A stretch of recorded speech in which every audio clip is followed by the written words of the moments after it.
दोस्तों रेल विकास निगम लिमिटेड की बात करें तो स्टॉक ने एक नया इतिहास रच दिया। स्टॉक 500 तक को टच कर गया है। अब आप देख सकते हो जो स्टॉक 2 साल पहले 30 रुपीज़ के आसपास हुआ करता था वो 500 तक पहुंच चुका है। एक समय कहा जाता था कि पीएसयू स्टॉक बहुत ज़्यादा प्रॉफिट नहीं देते बल्कि उसमें अपना इन्वेस्टमेंट हमेशा नुकसान में ही रहता है, लेकिन ऐसा बिल्कुल नहीं है।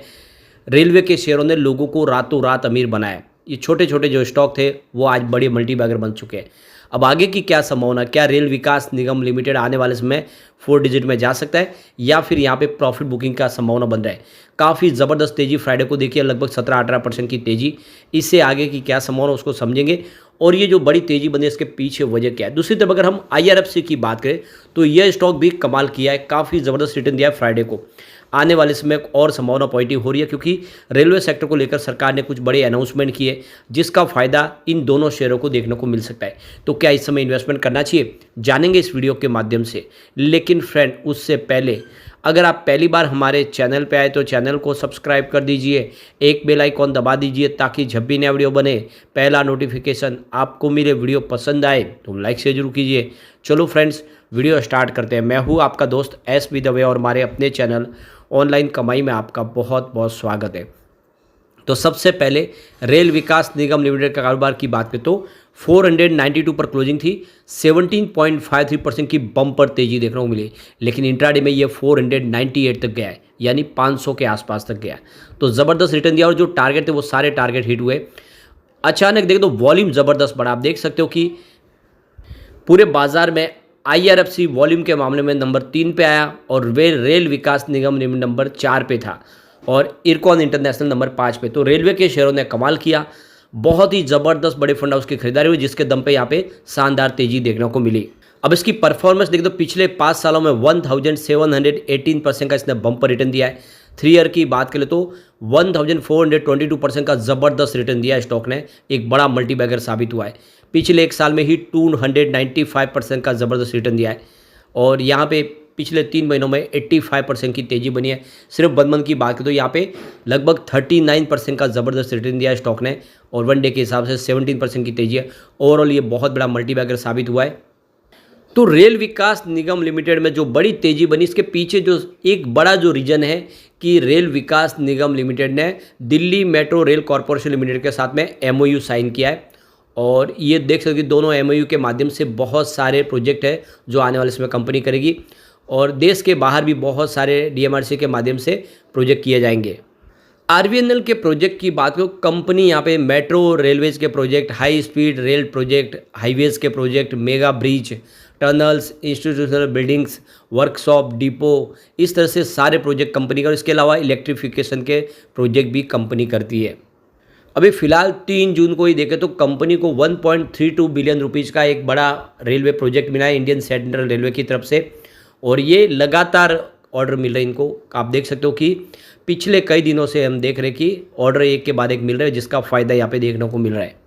अब तेज़ी का आलम यह है कि इसका जो मार्केट कैप है 1 लाख करोड़ को क्रॉस कर गया है। अब आप देख सकते हो ये इसके लिए एक बड़ा अचीवमेंट है।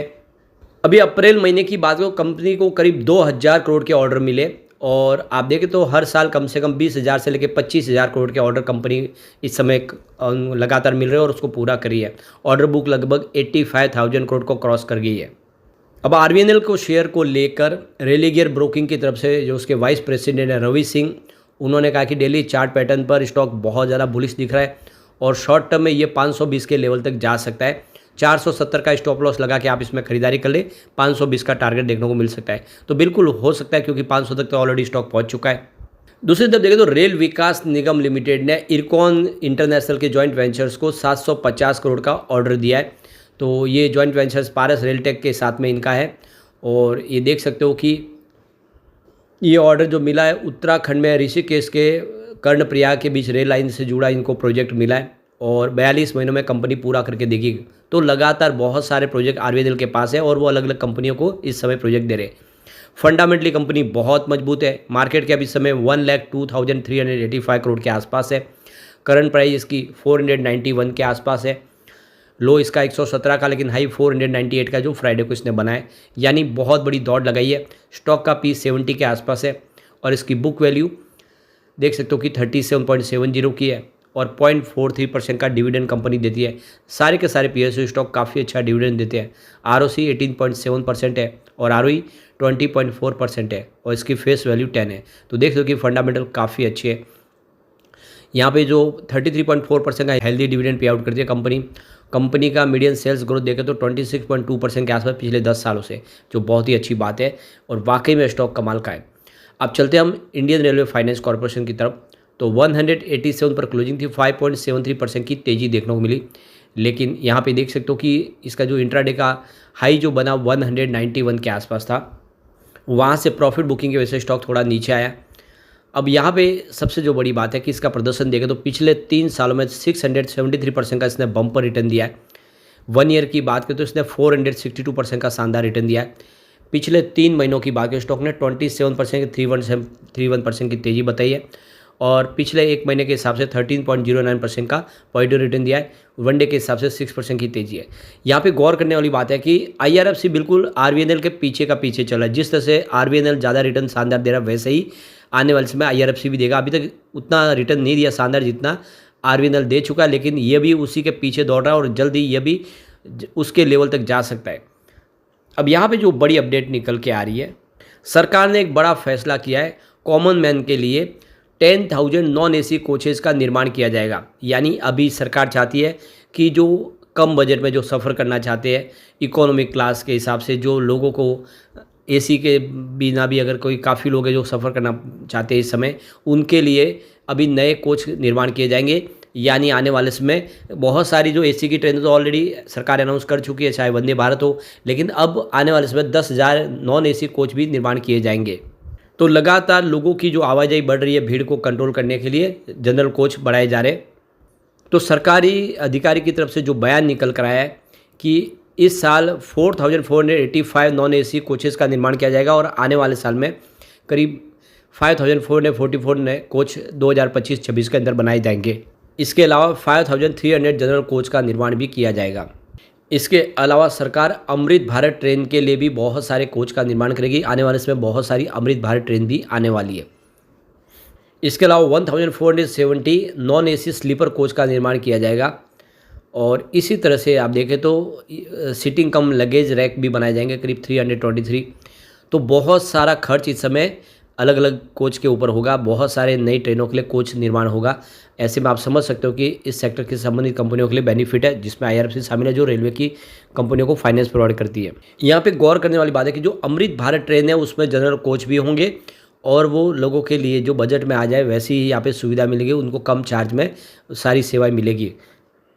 अब IRFC में अगर हम शेयर होल्डिंग पैटर्न को देखें तो इस समय म्यूचुअल फंड की जो होल्डिंग है वो 0.71% के आसपास है और FI की होल्डिंग 1.08% के आसपास है। वैसे देखो मार्च क्वार्टर में देखें तो यहाँ पे म्यूचुअल फंड ने अपनी होल्डिंग कुछ ट्रिम की है, 0.75% के आसपास थी जो 0.71% हुई है। लेकिन साथ में FI का निवेश भी कम हुआ है। देख सकते हो कि 1.15% की होल्डिंग थी जो घट के 1.08% के आसपास है। लेकिन अब सिनेरियो चेंज हुआ है। मई महीने में काफ़ी ज़बरदस्त म्यूचुअल फंड ने खरीदारी की है। अब यहाँ से एक अच्छी तेज़ी की शुरुआत हो सकती है स्टॉक के अंदर। स्टॉक के EPS ग्रोथ की बात करूँ 10.34% के आसपास है और इसका रिवेन्यू ग्रोथ देखें तो 19.10% के आसपास है लास्ट 3 ईयर से। जिस तरह से सरकार अनाउंस कर रही है एक के बाद एक रेलवे इंफ्रा प्रोजेक्ट के लिए और बजट में भी कुछ बड़ी अनाउंसमेंट हो सकती है, ऐसे में रेलवे के शेयरों में निवेश का ये मौका है और बजट के पहले काफ़ी अच्छी तेजी बन सकती है। हमने पिछली बार भी देखा है बजट के बाद स्टॉक जरूर यहाँ पे प्रॉफिट बुकिंग के चपेट में आए थे, लेकिन बजट के पहले काफ़ी ज़बरदस्त दौड़ते, तो अभी भी मौका है, बजट के पहले इसमें दाव लगाया जा सकता है और फिर बजट के आने के समय आप इसमें प्रॉफिट बुक कर सकते हैं। लेकिन फ्रेंड, कोई भी इन्वेस्टमेंट करने से पहले अपने फाइनेंशियल एडवाइजर्स बड़े ले ले या अपना खुद का रिसर्च करें, क्योंकि मैंने वीडियो आपके एजुकेशनल पर्पज़ के लिए ही बनाया। वीडियो पसंद आए तो लाइक से जरूर कीजिए और चैनल को सब्सक्राइब कर दीजिए। Thank you friends.